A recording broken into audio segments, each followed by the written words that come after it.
Next ചോദ്യമാണ് രണ്ടാമത്തെ ചോദ്യം. പാദവാർഷികമായി കൂട്ടുപലിശ കണക്കാക്കുന്ന ബാങ്കിൽ നിന്ന് ഒരാൾ 16,000 രൂപ കടമെടുത്തു. വാർഷിക നിരക്ക് 10%. 9 മാസം കഴിയുമ്പോൾ കടം തീർക്കാൻ എത്ര രൂപ തിരിച്ചടയ്ക്കണം? അപ്പോൾ ആ ചോദ്യം ഒന്ന് ചെയ്ത് നോക്കാം. പാദവാർഷികമാണ്, അത് ആദ്യം എഴുതി. പി എന്ന് പറയുന്ന നിക്ഷേപമാണ്. കടമെടുക്കുമല്ലേ ഇവിടെ ചെയ്തത്. കടമെടുത്തു. അപ്പോൾ 16,000 രൂപ. 6 എന്ന് വെച്ചാൽ ഇവിടെ 10% പാദവാർഷികം എന്ന് പറയുമ്പോൾ കാലാണ് വരേണ്ടത്. അപ്പോൾ 4 കൊണ്ട് ഹരിക്കണം. അങ്ങനെ 4 കൊണ്ട് ഹരിച്ചു. അപ്പോൾ അത് 2.5 കിട്ടി. 2.5%. എന്ന് പറഞ്ഞാൽ പാദവർഷങ്ങളുടെ എണ്ണമാണ്. എത്ര കാൽവർഷങ്ങളുണ്ട്? 9 മാസം എന്ന് പറയുമ്പോൾ, കാൽവർഷം എന്ന് പറയുമ്പോൾ 3 മാസം വെച്ചിട്ടല്ലേ. 9 മാസത്തിൽ 3 മാസങ്ങളുണ്ട് എന്ന് വെച്ചാൽ 3 പാദവർഷങ്ങൾ ഉണ്ട്. അപ്പോൾ പാദവർഷങ്ങളുടെ എണ്ണം 3. അങ്ങനെയാണ് 9 മാസം ആവുന്നത്.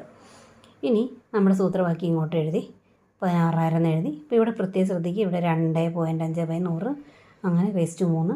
അപ്പോൾ 16,000 ഇൻറ്റു ഇവിടെ എന്ത് വരും? 2.5/100 എന്നാണെങ്കിൽ 102.5/100 എന്ന് വരും. അപ്പോൾ അതിനെല്ലാം ക്രിയ ചെയ്യുകയാണ്. കാൽക്കുലേറ്റർ ഉപയോഗിച്ച് ചെയ്യാം. അപ്പോൾ എത്ര വന്നു? 17,230. 16,000 വരുന്നു കടമെടുത്തത്. അയാൾക്ക് 9 മാസം കഴിഞ്ഞപ്പോൾ എത്ര തിരിച്ചടയ്ക്കണം? 17,230 രൂപ.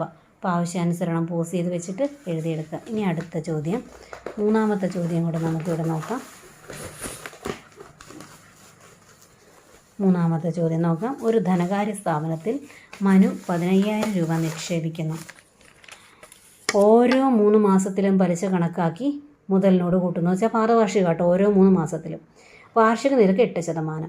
1 വർഷം കഴിയുമ്പോൾ അയാൾക്ക് എത്ര രൂപ തിരിച്ചു കിട്ടും? അപ്പോൾ പാദവാർഷികമാണിത്. 1 വർഷമാണ് പറഞ്ഞിരിക്കുന്നത്. 15,000 രൂപയാണ് നിക്ഷേപിച്ചത്.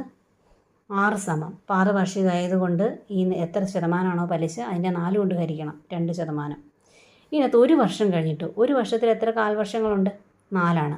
അപ്പോൾ n = 4. ഈ സൂത്രവാക്യം ഉപയോഗിക്കുന്നു, ചെയ്യുന്നു. എന്നിട്ട് ഇതിങ്ങനെ എഴുതി. ഇവിടെ ⁻4 ആയതുകൊണ്ട് 102/100. 1 + 2/100 102/100 അങ്ങനെ ⁻4 ആയതുകൊണ്ട് 4 പ്രാവശ്യമുണ്ട്. അപ്പോൾ ഇതിനെല്ലാം ഇങ്ങനെ ഗുണിച്ചെടുക്കുന്നു. കാൽക്കുലേറ്റർ ഉപയോഗിച്ച് ഗുണിച്ചെടുക്കുമ്പോൾ എത്ര കിട്ടുന്നത്? 16,236 രൂപ. ഇയാൾ എത്രയായിരുന്നു? 15,000 രൂപയായിരുന്നു. നിക്ഷേപിച്ചതായിരുന്നോ കടമായിരുന്നോ? എന്തായിരുന്നു അത്? നിക്ഷേപിക്കുമായിരുന്നു. അപ്പോൾ അയാൾക്ക് എത്ര രൂപ തിരിച്ചു കിട്ടും? 1 വർഷത്തിന് ശേഷം 16,236 രൂപ തിരിച്ചു കിട്ടുന്നു. ഇനി നമുക്ക് അടുത്ത ചോദ്യം നോക്കാം. 4ാമത്തെ ചോദ്യം. നാലാമത്തെ ചോദ്യമാണ്. ജോൺ 2,500 രൂപ ജനുവരി 1-ാം തീയതി ഒരു സഹകരണ ബാങ്കിൽ നിക്ഷേപിക്കുന്നു. ബാങ്ക് അർദ്ധവാർഷികമായാണ് കൂട്ടുപലിശ കണക്കാക്കുന്നത്. വാർഷിക നിരക്ക് 6%. ജൂലൈ 1-ാം തീയതി എന്ന് പറയുമ്പോഴത്തേക്ക് 6 മാസമായിട്ടോ. അർദ്ധവാർഷികമായിട്ടാണ്. കാരണം ജനുവരി 1 കഴിഞ്ഞാൽ പിന്നെ ജൂലൈ 1 ആകുമ്പോഴത്തേക്കും 6 മാസം പൂർത്തിയായി. അപ്പോൾ വീണ്ടും 2,500 രൂപ ജോൺ നിക്ഷേപിക്കുകയാണ്. വർഷാവസാനം ജോണിൻ്റെ കണക്കിൽ എത്ര രൂപ ഉണ്ടായിരിക്കും? അപ്പോൾ നമ്മൾ ഓരോന്നോരോന്ന് ചെയ്യുകയാണ്. 2,500 രൂപയാണ് ആദ്യം നിക്ഷേപിച്ചത്. അർദ്ധവാർഷികമായിട്ടാണ്. അപ്പോൾ വാർഷിക നിരക്ക് 6% ആണെങ്കിൽ അർദ്ധവാർഷിക നിരക്ക് 3% ആയിരിക്കും. n = 1. ഒരു അർദ്ധവർഷം കഴിയുമ്പോൾ 6 മാസം കഴിയുമ്പോഴല്ലേ ആദ്യത്തെ ട്രാൻസാക്ഷൻ നടക്കുന്നത്. അതുകൊണ്ട് n = ഒരു അർദ്ധവർഷം എന്നുള്ളതിന് 1 ഇട്ടു. അപ്പോൾ a നമ്മുടെ സൂത്രവാക്യം ഇങ്ങനെയായിരുന്നു. a = p × 1 + r/100/n. ഇതിൻ്റെ ഇടയ്ക്ക് എഴുതിക്കോ. എന്നിട്ട് അതിൻ്റെ കൂടെ ഇത് കൊടുത്തു. ഇവിടെ എത്രയാണ്? ഒരൊറ്റ അർദ്ധവർഷം ഉള്ളതുകൊണ്ട് ഇവിടെ ⁻1 എന്ന് എഴുതണം. കാണുന്നുണ്ടോ? ഇവിടെ ഒന്നും ഇല്ല കേട്ടോ. 1 എന്നാണ്. ഇപ്പോൾ 2,500 × 1 + 3/100 എന്ന് വെച്ചാൽ 103/100. അപ്പോൾ ഈ 2 പൂജ്യങ്ങളൊക്കെ പോകുമ്പോൾ 25 × 103. അപ്പോൾ എത്ര കിട്ടിയേ? 2,575. 2,500 രൂപയായിരുന്നു. ഇപ്പോൾ അത് എത്രയും മാറി? 2,575. ഇനി ഈ 6 മാസം കഴിയുമ്പോൾ ജൂലൈ 1-ാം തീയതിയുള്ള നിക്ഷേപം വീണ്ടും 2,500. അപ്പോൾ ആകെ നിക്ഷേപം, ആകെ പി ഇപ്പോഴത്തെ ഇവിടെ 2,575 കിടപ്പുണ്ട്. ആ പലിശയും കൂടെ കൂട്ടി അതിൻ്റെ കൂടെ 2,500 കൂടി ആയി. അപ്പോൾ ആകെ 5,075. അപ്പോൾ നിരക്ക് ഇത് തന്നെയാണ്. അർദ്ധവാർഷികമായതുകൊണ്ട് 3%. ഇനി ഒരു അർദ്ധവർഷം കൂടി ഉള്ളത് 1 എന്നിട്ടു. അടുത്തത് എഴുതി. അവിടെ പി എന്നുള്ളതിന് പകരം എത്ര എഴുതണം? 5,075 എഴുതണം. അങ്ങനെ എഴുതി കഴിഞ്ഞപ്പോൾ എത്ര കിട്ടിയത്? 5,227.25 2,5 രൂപ എന്ന് പറഞ്ഞ് 25 പൈസ. 25 പൈസ കൂട്ടൂലല്ലോ. ബാങ്കിൽ ഒരിക്കലും 50 പൈസയെ താഴെയുള്ളത് തരികയല്ല. 50 പൈസയോ അതിൽ മുകളിലോ ഉണ്ടെങ്കിൽ 1 രൂപ അധികവും തരും. അപ്പോൾ 5227 രൂപ 25 പൈസ നമുക്ക് തരാൻ പോകുന്നില്ല. മനസ്സിലായോ? ഇനി നമുക്ക് ഒരു ചോദ്യം കൂടി ഉണ്ട്. 5ാമത്തെ ചോദ്യം.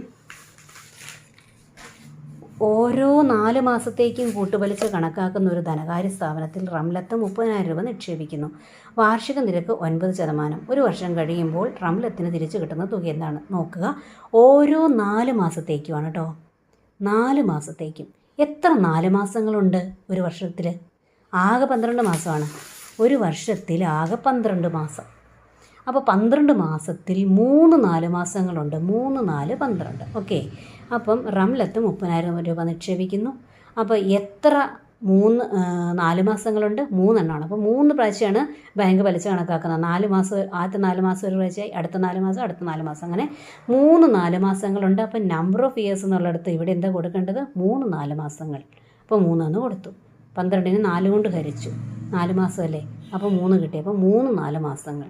ഇനി നിരക്ക് 6 സമം 4 മാസങ്ങളാണുള്ളത് ഒരു വർഷത്തിൽ. അപ്പം 4 എത്രയും കൊണ്ട് ഹരിക്കേണ്ടത്? 3 കൊണ്ട് ഹരിക്കണം അല്ലേ?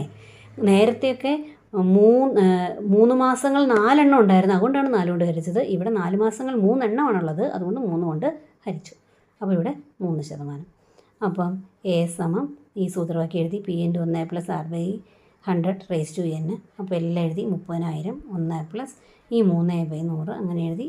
103/100 എന്ന് വരും. 1 + 3/100 103/100, അങ്ങനെ 3 പ്രാവശ്യം. ഇതെല്ലാം കൂടെ ക്രിയേറ്റ് ചെയ്യുമ്പോൾ എത്രയാണ് കിട്ടുന്നത്? 32,781 രൂപ 81 പൈസ.